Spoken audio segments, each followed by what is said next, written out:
یہ واقعہ ہے 12ویں صدی کا کہ جب شام میں سلطان صلاح الدین اپنی فوج کے ساتھ ایک میدان میں خیمہ زن تھے۔ ان کے خیمے کے باہر ایک کم عمر لڑکی کھڑی تھی جو خیمے میں داخل تو ہونا چاہتی تھی لیکن خوف سے اس کا جسم لرز رہا تھا۔ آخر اس نے ہمت کر کے خیمے کا پردہ اٹھایا اور ڈرتے کانپتے ہوئے اندر داخل ہوئی۔ اس کے سامنے وقت کا سلطان بیٹھا تھا۔ سلطان نے لڑکی کو دیکھا اور پوچھا تمہارے آنے کا مقصد کیا ہے؟ لڑکی نے ڈرتے ڈرتے کہا میں اب سے اعزاز مانگنے آئی ہوں۔ اعزاز اس شہر کا نام ہے جسے سلطان نے 38 دن کی لڑائی اور ہزاروں جانوں کی قربانی کے بعد فتح کیا تھا، حتیٰ کہ اس شہر کے لیے سلطان صلاح الدین نے اپنی زندگی بھی خطرے میں ڈال دی تھی، پھر بھی وہ اس لڑکی کو انکار نہیں کر سکے۔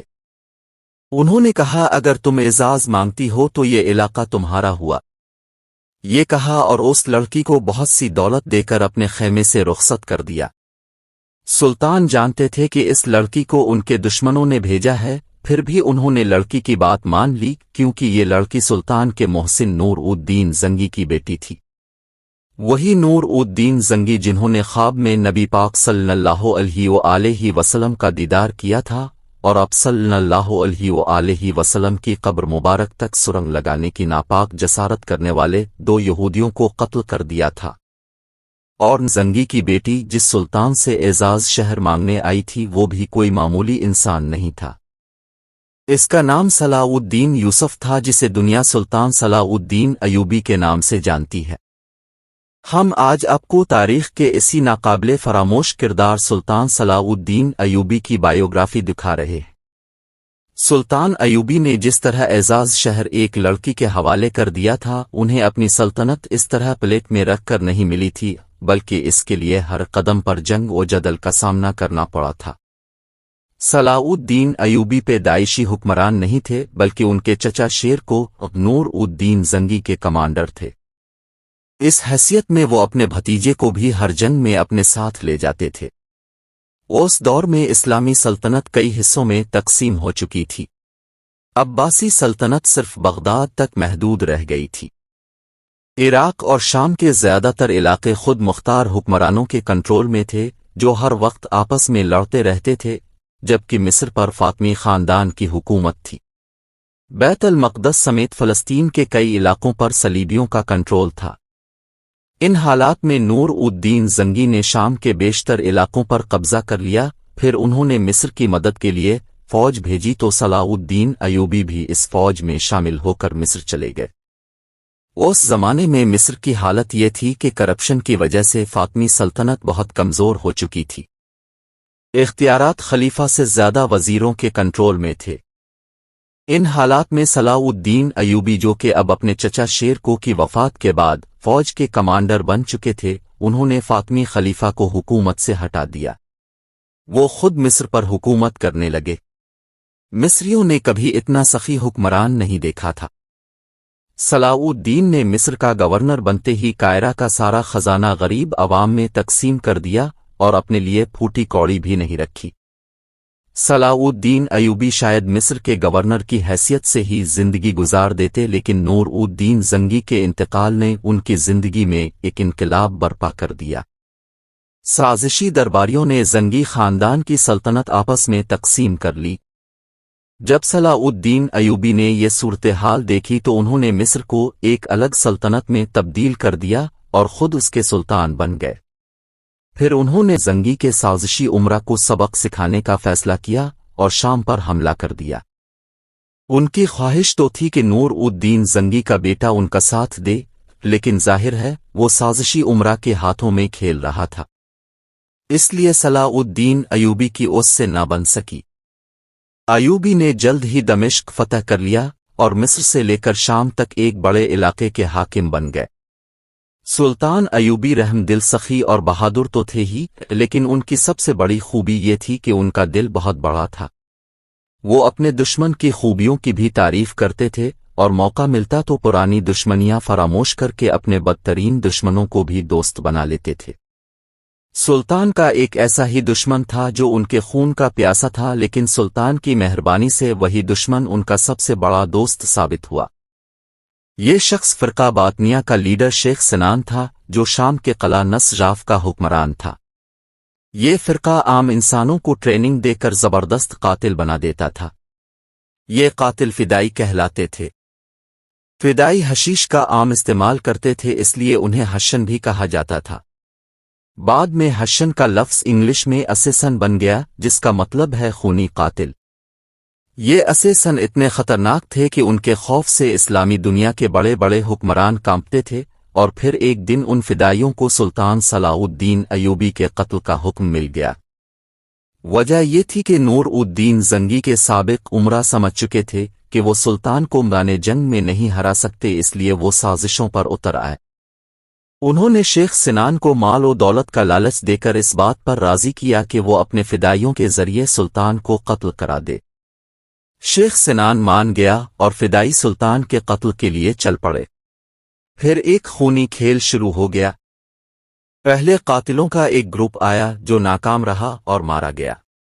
پھر ایک قاتل سلطان کے خیمے میں داخل ہوا اور ان کے سر پر چھری سے حملہ کر دیا۔ سلطان کے سر پر پگڑی تھی، لیکن پگڑی کے نیچے لوہے کا ہیلمٹ بھی تھا۔